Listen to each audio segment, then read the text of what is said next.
everyone. Welcome everyone. This is Chaos Mirage. Welcome to this Mass Effect 2 blind playthrough.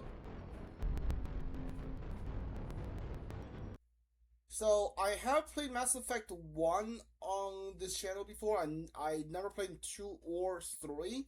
So I'm kind of excited to jump into 2, follow the story. I think it goes like right from 1 to 2 to 3. Like the story like connects to each other, I think. So, alright. BioWare. Old BioWare. New game. Here we go. Oh, you can, oh, hi! Okay, yeah, we're doing it. We're doing it. Import the Mass Effect 1 character. Oh, you carry over your level as well. You know what? Honestly, I think this is better. Yeah, because like I don't really think which episode set a game like this, like starting over is the best call, so I do like the option of carrying over your progress.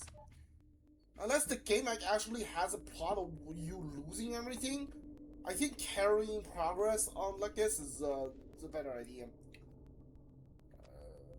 Auto level up off, yeah, no, level up. Subtitles. Give me the subtitles. Sure. Squad power usage on, autosave on. Yeah, alright, let's go. John Shepard, rank 53. Okay. Military special division soldier. Can I? Alright.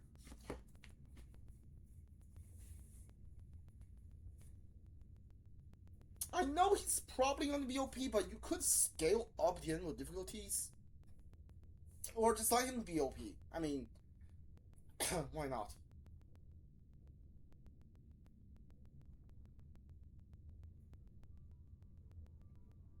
Is this a son? Shepard did everything right. More than we could have hoped for. Commander Shepard uncovered the truth. And still, it's not enough. Word war.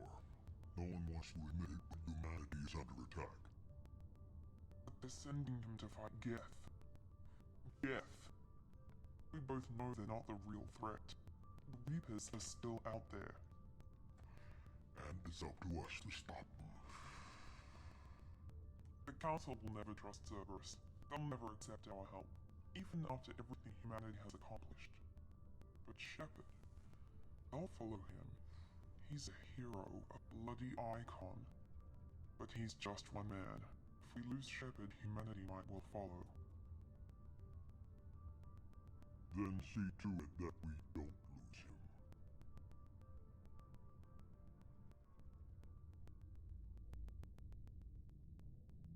1 month after devastating gas attack on the Citadel, the Galactic struggled to rebuild. The last fleet made a tremendous sacrifice to save the Citadel Council and humanity submersion in their prestigious group. Now the Council is forced to respond to the evidence of the Reapers. Okay.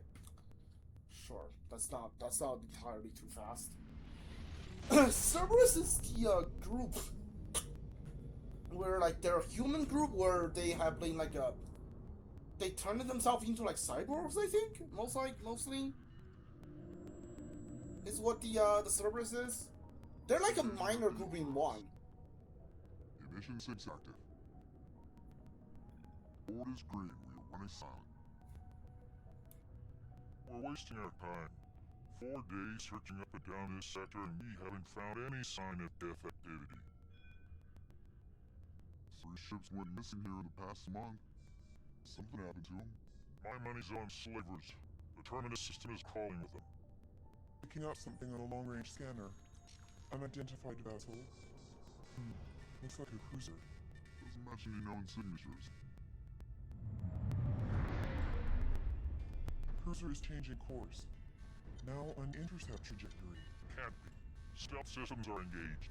There's no way a Geth ship could pass. It's not the Geth. Brace for basic maneuvers.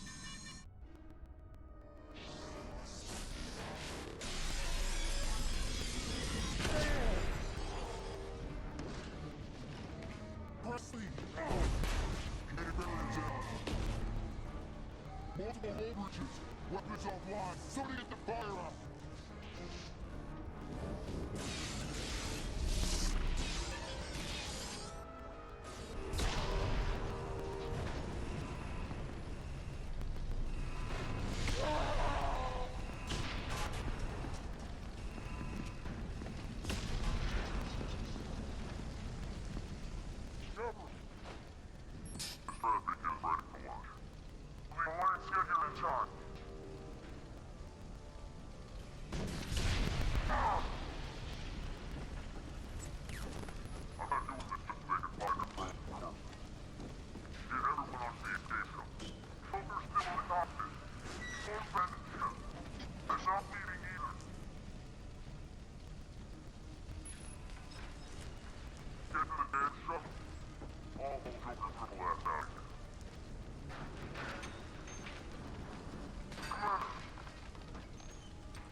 lost our ship the moment we got here.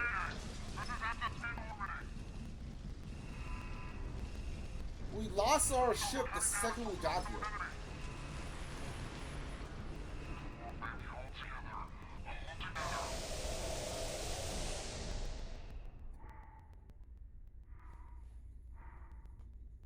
Yeah, it's not gonna hold.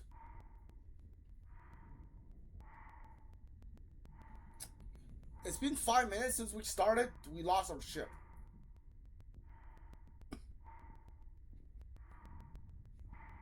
That's great. Is this a camera? No, this is just a floating chair. Also, who has that much firepower to take out the Normandy like this?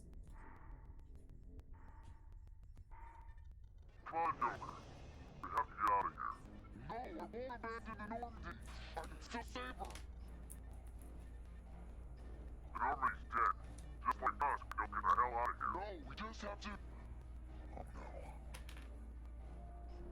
They're coming around, they're gonna attack. Yeah, we gotta get out of here, idiot.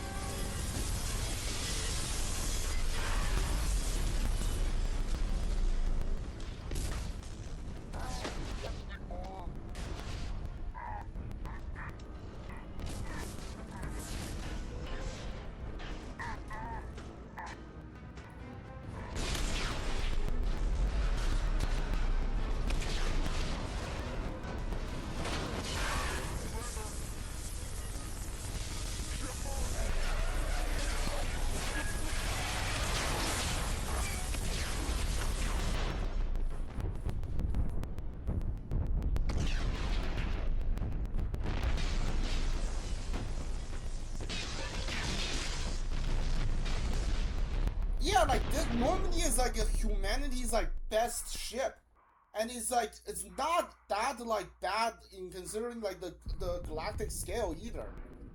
So like, who has this much power to just like destroy Normandy in 2 rounds like this? Yeah, like they made it like a big deal saying like the Normandy is actually like humanity's best like most advanced ship, and it got like torn apart like wet tissue paper. Who has this much power?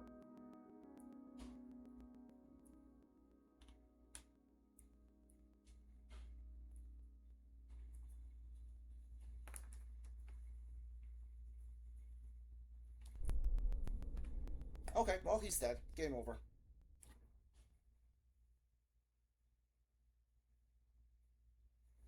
Master Genesis is an interactive comic that summarizes the event of Mass Effect 1. Why not? Sure. So this is for whoever's not read the Mass Effect, not playing Mass Effect 1. Just another routine mission. Why do they always say that before a mission? Of course it's routine. You haven't done anything yet. It's everything that happens along the way. The choices you make, the paths you choose, that turn the routine into anything but. Of course, that's how it started. A routine mission, answering a distress call. And look where that got me.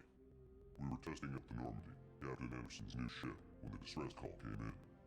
And the lines which were on Eden Prime had been attacked. They'd seen something they couldn't explain. And whatever it was massive. I hit the ground with my lieutenant, Abe Malenko. A good kid, loyal, by the book, with a talent for biotics. We came across the lone survivor of the patrol, Gunnery Chief Ashley Williams. A soldier to the core. Tough, disciplined, ready to take on whatever came her way. Ashley joined up with us and took us to the spot where she lost her squad. That's when we saw it. The ship. Like nothing I'd ever seen. It was massive, scorching the colony and everything around it as it blasted away. We followed the path of destruction to an artifact, a beacon left by a long-dead race called the Protheans. The colony had dug it up, and whoever attacked them had tried to take it. Chief Williams made the mistake of getting too close. It hit it with some type of energy. I grabbed her and threw her out of the way. That's when it hit me. Hard. Every muscle in my body went rigid. I couldn't move. Could barely breathe. Everything went black. And then I saw something. vision, dream, a nightmare. By the time I woke up, we were halfway to the Citadel on our way to meet the Council. I was expected to explain what I'd seen. Anderson gave along. So did Adina, our political representative on the Citadel. With those two heavyweights, it seemed reasonable we could persuade the Council that the ship we'd seen was a potential threat, as was the individual behind the attacks. The main suspect for the Eden Prime massacre was a Turian inspector named Saren. He'd been seen by one of the survivors from the colony at Eden Prime, and there was some evidence to suggest that the ship was connected to Saren. But even Adina's pointed accusations weren't enough to convince the Council. They just couldn't believe one of their chosen elite specters could be guilty of something like that. They needed proof, which meant I needed proof. Fortunately, I wasn't alone in my search. Garrus, another Turian, wanted to help. A top agent for Citadel Security. Despite orders from his superiors that he shouldn't get involved, he told me he was suspicious of Saren, and he had some useful leads. More importantly, he was willing to share them. That led me to Rex, the biggest, nastiest looking Krogan bounty hunter I'd ever seen. He turned out to be more than just a brute. It was his intel that led to a fugitive with incriminating evidence on Saren. The fugitive turned out to be an energetic little Quarian named Tally. A tech expert with a knack for hacking, she'd procured some information on Saren. Evidence that proved Saren was dirty. Tally's evidence proved that Saren was responsible for the massacre on Eden Prime, and that the immense warship we'd spotted was in fact Saren's flagship. But it went much further. Saren was trying to find a way to bring back a race of sentient machines from dark space. Machines allegedly responsible for cleansing the galaxy of all organic life. These Reavers were blamed for wiping out all life 50,000 years ago, including the Protheans, then disappearing back through the mass relay to dark space, leaving no trace they'd ever been. That explained why Saren was after the beacon, and it made some sense out of my visions. But not much else. We couldn't convince the Council that the Reavers were a threat, but they agreed Saren had to be stopped. They stripped him of his Spectre status and gave me the honor of becoming the first human Spectre. My first task? Bring down Saren. Anderson decided to stay behind, giving up his ship, the Normandy. He told me I would need it more than he would. He also pointed me in a direction. Liara, a Prothean expert, adept in biotics, and maybe most importantly, daughter of Venezia, Saren's top lieutenant. And like most Asari, as beautiful as she is intelligent, and born with a unique ability to meld with other species, Liara was able to help me decipher some of the vision the beacon had given me. Nothing concrete, but it gave me some clues. And a new appreciation for the Asari. Her technique for accessing my vision was unexpected, but not at all unpleasant. Ashley was a little concerned about the connection I shared with Liara. As commander, I knew either relationship had the potential to interfere with the mission. I decided discretion was the better part of valor, and kept my focus on our goal, finding Saren. Thanks to Liara's help, we had our next lead, Venezia. Saren had taken her to Novaria, where he'd enslaved a dangerous race of insect-like creatures, the Rachni. He ordered Venezia to use the same technique Liara had used on me to extract information from the Rachni Queen. The Queen's drones were everywhere, and they weren't having it. We had to fight through hundreds of them to get to Venezia. By the time we arrived, Saren was gone, with the information. I tried to reason with Venezia, but Saren had indoctrinated her. He had somehow acquired the ability to control people's actions and wills. Venezia wouldn't surrender, and Liara was forced to watch her mother die in her arms. And I was left with an angry, dangerous Rachni Queen to deal with. She claimed her drones would do no harm if I released her. But the Rachni had terrorized the galaxy before. I couldn't do it. I wouldn't doom an entire species for past sins. And the Queen was true to her word. She left and took her army of drones with her.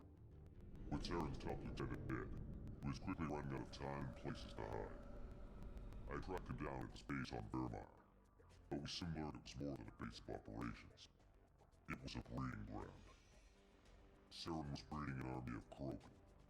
He found a cure for the genophage, a disease inflicted on the Krogan to prevent them from breeding and taking over the galaxy. But the Krogan Saren was breeding were slaves, mindless beasts that obeyed Saren's will. I had to destroy the base and all its research. Rex disagreed. Violently. Rex wanted the genophage cure for his people. I tried to convince him to help me destroy it, that these Krogan weren't real. But he wouldn't back down. Fortunately, Rex is smarter than he looks. He realized this wasn't the way to help his people, and that Saren was the real threat. When we finally got to the center of the base, I realized just how close Saren was to completing his plan. He was already in communication with the Reapers. Sovereign, Saren's flagship we all assumed was just a ship, was a Reaper. It spoke to me, threatened me. I could feel the menace it had for every living thing. It wanted me dead. It wanted us all dead. And I knew it was capable of doing just that.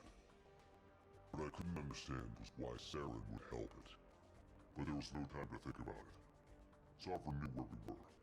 We had to destroy the base and get the hell out. I split up my team in two squads, sending Ash with one and Caden with the other as a distraction. We had a nuke, and we planned to use it. Before we could detonate the bomb, Saren showed up.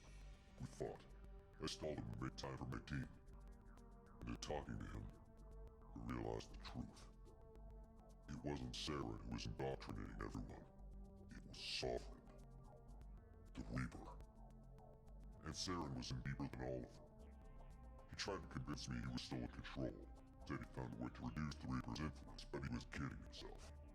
Or believing the lies Sovereign was telling him. Before I could convince him to stop, he ran, leaving me just seconds to extract my squad mates. I tried, but I wasn't fast enough. I could only save one of them. Ash was a good friend, and a great soldier. But I had to choose, and I chose him. That was the last time Saren would slip away from me. I knew then, the next time we met, one of us would die. With my team mostly intact, we chased Saren and his army to Ilos, a long-lost planet that had once belonged to the Proteans. As we prepared for what we knew would be a desperate fight, I spoke to my crew. We were just one ship, against Saren's growing army. I assured them all that despite the odds, we could defeat him. I'd never tell anyone, but I had my doubts. Leaving Ashley behind had hardened my resolve, but revealed a soft spot in my defenses. How many more friends and allies would I be willing to sacrifice in order to stop Saren? We arrived on Ilos, close behind Saren. Once on the planet, we discovered a Protean databank that helped me put the final pieces of my vision together. The Reapers had come 50,000 years ago, and every 50,000 years before that, each time purging the galaxy of life. The Proteans had fought and died, like every species before them. But a few survived long enough to leave a parting gift. The Proteans had discovered that the Citadel was the key to controlling the mass relays. By sabotaging the Citadel, they found a way to close the relays to Space, slowing the Reapers' return. Giving us the time we needed to find a solution to stop the Reapers once and for all. Saren knew this. He was leading his army to take control of the Citadel and re-establish the relays to Space, bringing the waiting Reapers here to destroy us all. We followed him to the Citadel. It was intact, but heavily damaged. He had caught the Council fleets by surprise and they were only now regrouping. And with Sovereign as his flagship, there was little hope the fleets could counterattack with enough strength to take back the Citadel. But Saren was done running, and I was done chasing it. As the Alliance and Citadel fleets battled Saren's army outside, I cornered the Durian bastard in the Citadel tower and confronted him. He died believing that the Reapers would save him. As they fought to regain control of the Citadel, the Council's flagship, the Destiny Ascension, fell under attack. Despite Saren's death, Sovereign and Saren's army continued to fight. The Council was aboard the Destiny Ascension, and they were requesting assistance. But I knew in order to help them, I would have to put our Human Alliance fleet in jeopardy. The Council had to be saved. They represented the hearts and minds of the galactic community. Without them, the fleets would be in disarray. Even with the Citadel back in my control, Saren defeated, and the Normandy leading the combined galactic fleet. The battle against Sovereign, a single Reaper, was relentless. It took the combined fleets of humanity and the other races, but in the end, Sovereign fell. But the cost were immense. While humanity's efforts in the war earned us our first seat on the Council, it was a hollow victory. The Reapers were still out there. I knew the fight was far from over, but as the one who led the fight against Saren, I was given new responsibilities. The choice of humanity's first counselor was left for me to decide. On the one hand, Adina, the lifetime politician. Ruthless and ambitious, he would easily navigate the political landmines that would soon be put in front of him. The other choice, Captain Anderson, the career soldier. Tough but fair, but a friend, and someone I could trust. Both great leaders in their own right. Anderson didn't want the job, which was a sure sign he'd be perfect for it. No ambition to get in the way. The war was over. The threat had passed. In time, the Council would rebuild itself. The Citadel could be repaired. Even the pain of lost friends would fade. But none of that mattered. The Reapers were still out there. And if they were all as powerful as Sovereign, we had to find a way to stop them. I had to find a way. I gathered my crew, took my ship, and went in search of answers. Officially, the Council would only say I was assigned to cleanup duty, rooting out any remnants of Saren's army. Just another routine mission.